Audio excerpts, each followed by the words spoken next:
안방 1년에서 듣는 공연 리뷰. 우리는 컬처. 되게 낮네요 오늘.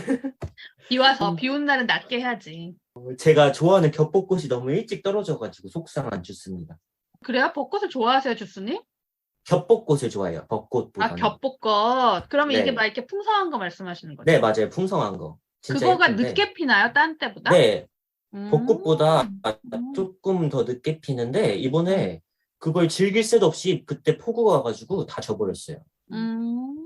안녕하세요, 식구입니다. 네, 안녕하세요. 빗소리를 즐기고 있는 27입니다. 네. 네. 뭐 진짜 즐기는지는 잘 모르겠는데 그냥 말을 그렇게 했습니다. 아, 근데 비가 오니까 좀 약간 네. 기분도 그렇고 저희 녹음하는데 전파가 그러니까 안정적이지 않은 것 같아요, 지금. 오늘 들으시는 분들이 이 녹음 사정이 고르지 않다면 이거 다 비 때문이다. 우리 때문이 아니다라고 생각해 주시기 바랍니다. 네. 충분히 이해하고 또 남습니다. 저는 항상 아시겠지만 항상 공연이 다 끝난 다음에 뒷북으로 연극 리뷰를 하고 그래서 많은 이들의 질타를 받았는데요. 오늘은 누가 질타를 해요? 도대체 그러니까요. 그런 사람이 어딨어요? 왜 질타를 저는 해요? 누군가라고 들었던 것 같은데 지금 아닌 척 하시는 분이 계신 것 같긴 한데 어쨌든 그래서 제가 오늘은 녹음일 기준 어제 시작한 따끈따끈한 공연을 소개해 볼까 합니다. 오, 좋아요, 좋아요. 네, 국립극단의 벚꽃동산이고요. 오, 제가 너무 보고 싶었어요. 아, 저도요. 정말요? 매진이던데. 매진이에요. 지금 매진이어서 지금 네. 사이드석이랑 시야방해석만 풀었다고 하더라고요. 맞아요. 사이드석하고 추가 시야방해석은 그 국립극단 홈페이지에서만 예약할 수 있다고 합니다. 그러니까 혹시 관심 있으신 네. 분들은 보시면 좋을 것 같고요.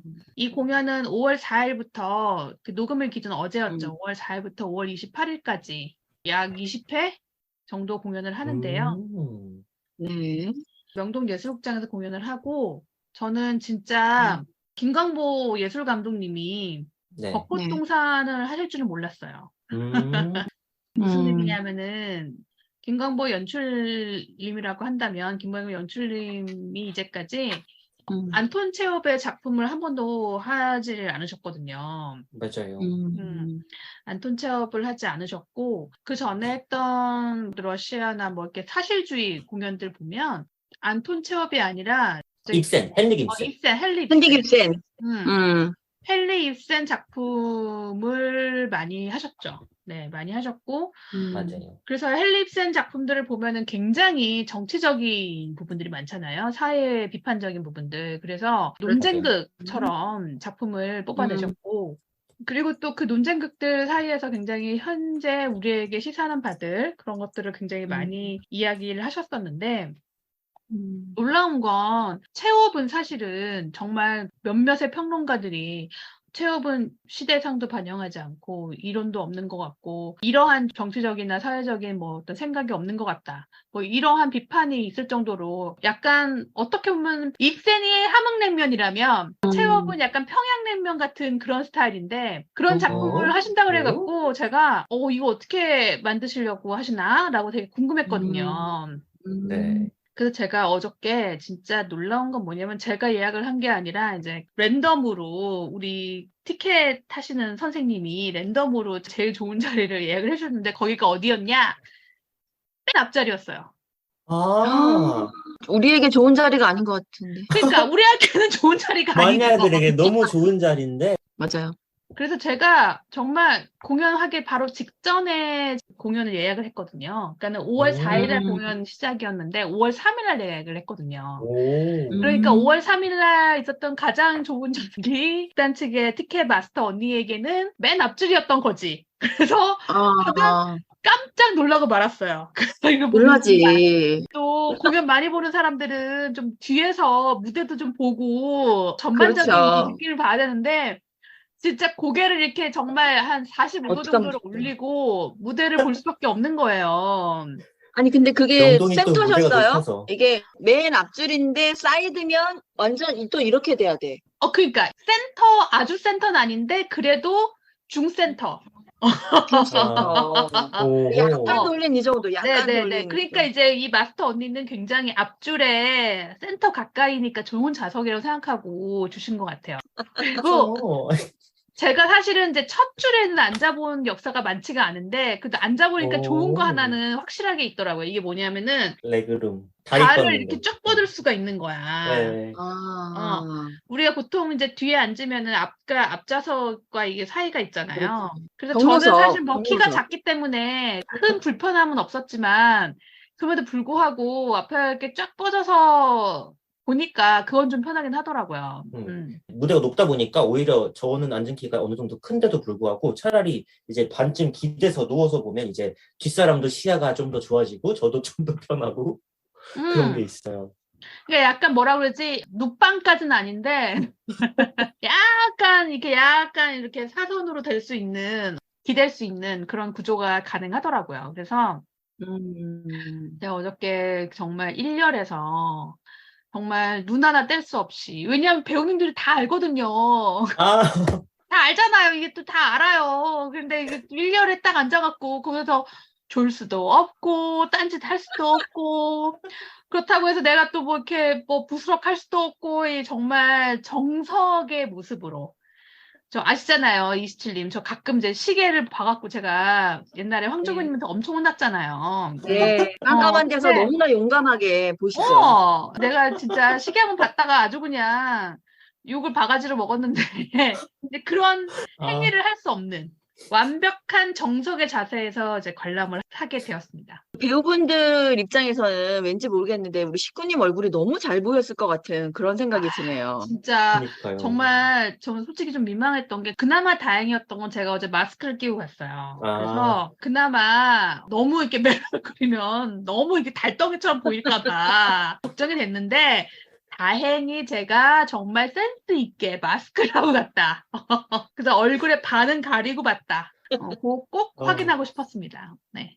그런데 어쨌든 벚꽃동산은 뭐 여러분 다 아시겠지만 체홉의 4대 장막 중에 하나고 뭐 네. 세자매, 뭐 갈매기, 바니아저씨 이어서 4대 장막 중에 하나고 뭐 당연히 유명한 작품이죠. 근데 네. 제가 이 유명한 작품을 생각보다 공연으로 본 거는 어제가 처음이었던 것 같아요.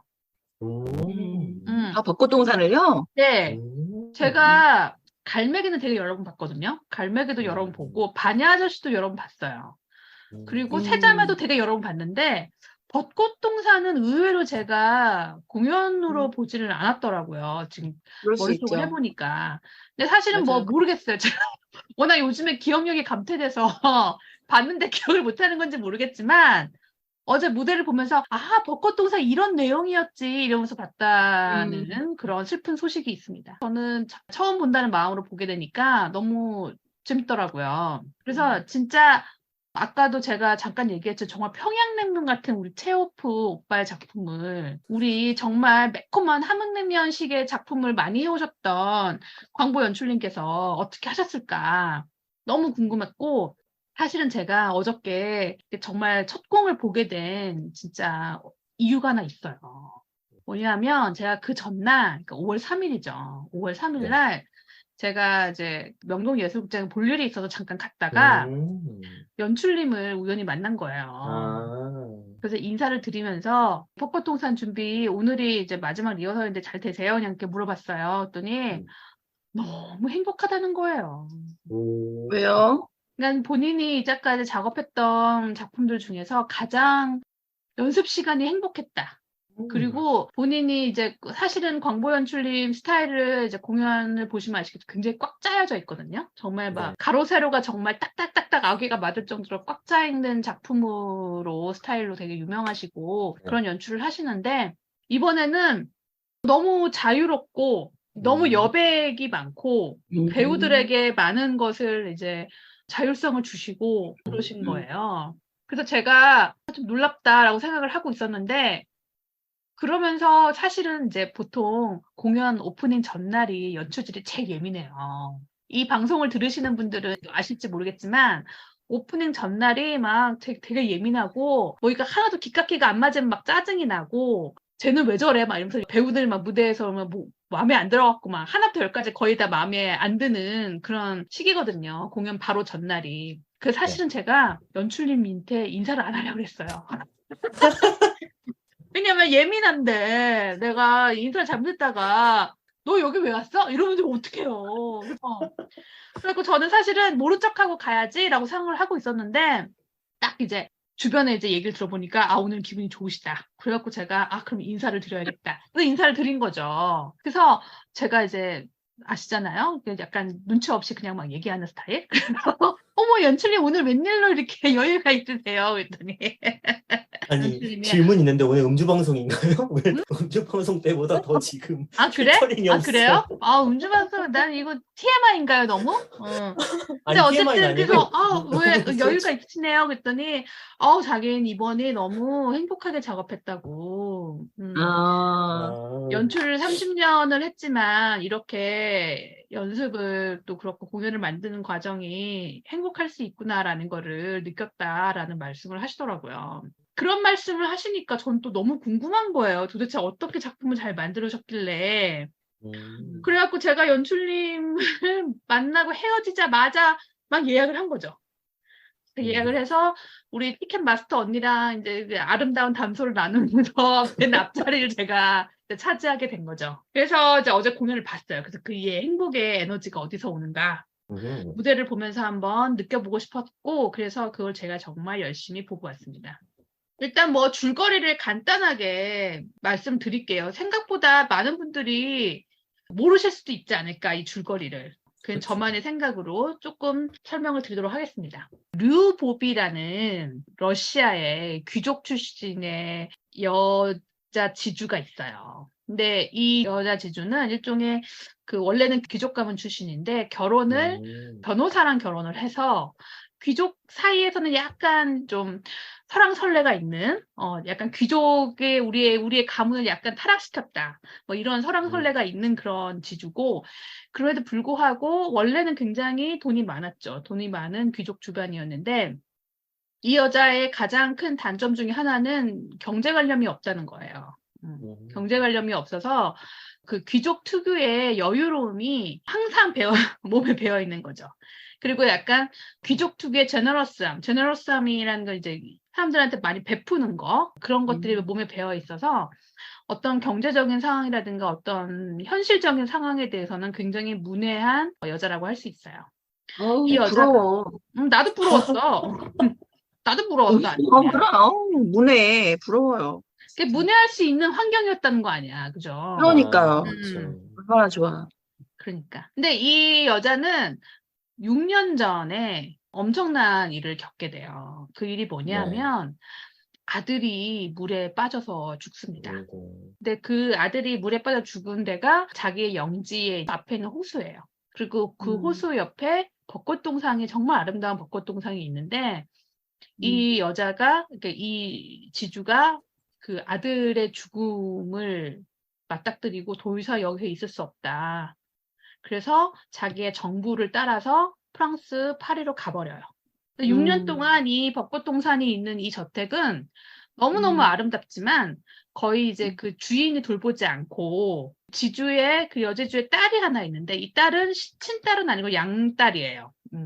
양딸인 다리아라는 여자가 이 저택을 이제 관리를 하고 있었어요. 근데 바리아는 굉장히 현실적인 사람이기 때문에 이 저택이 지금 굉장히 문제가 있고 돈이 없다라는 걸 알고 있어서 항상 긴축을 하고 정말 의상도 회색 옷을 입어요. 보면 이게 딸과 엄마라는 게 느껴지지 않을 정도로 류보비는 굉장히 화려하고 귀족스러운 옷을 입는데 우리 바리아는 정말 하녀처럼 회색 옷을 입고 있습니다. 그래서 굉장히 인색한 관리입니다. 이런 소문을 듣고 있었어요. 그래서 6년 동안 이제 이 바리아는 여기를 굉장히 어떻게든 좀 살려보겠다고 아등바등을 했지만 우리 류보비의 정말 흥청망청 삶에 왜냐하면 해외에 나가면 또 돈을 많이 쓰게 되잖아요. 그래서 흥청망청한 삶에 의하여 이 저택이 결국에는 이 정원이 경매에 들어가야 되는 팔려야 되는 이런 상황까지 오게 됩니다. 그러니까 결국에는 이 저택이 팔려야 될 이런 정말 최악의 상황이 오게 되니까 류보비가 6년 만에 다시 이 정원으로 돌아오게 돼요. 돌아오게 되죠. 네. 그러면서 돌아오면서 이제 이 공연이 시작이 됩니다.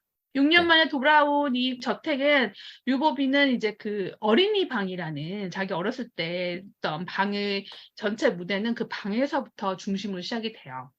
이게 굉장히 상징적인 게 어린이 방이라는 거. 왜냐, 여기서 이제 류보비는 여기서의 자기 어린 시절을 막 생각을 하면서 난 정말 너무 행복했는데 이 저택이 나한테 어떤 의미가 있는지를 6년 만에 다시 깨닫게 되는 거죠. 그리고 이거는 또 동시에 어떤 의미냐, 우리 류보비는 아직도 어린이의 정서에 머물러 있다. 현실 감각이 맞아요. 전혀 없는 여자라는 어떤 상징적인 걸 보여줍니다. 근데 이거는 약간 어떤 평론가는 이제 체업은 사회인식이나 정치의식이 없다라고 이야기를 하기도 했다고 하지만 저는 여기서 엄청난 그 당시 러시아의 변화의 모습을 볼 수 있다고 생각을 해요. 인물들을 네. 통해서. 그래서 이 류보비가 상징하는 귀족 사회가 어떤 식으로 도덕적 타락, 이 도덕적 타락은 사실 이 여자는 자기 극과 다른 남자랑 결혼을 했고, 그리고 결혼을 했음에도 불구하고 바람을 피고 있었고, 그리고 그 죽은 아들은 그 바람난 남자의 아들인 것 같은 이런 그 뉘앙스를 좀 풍겨요, 계속.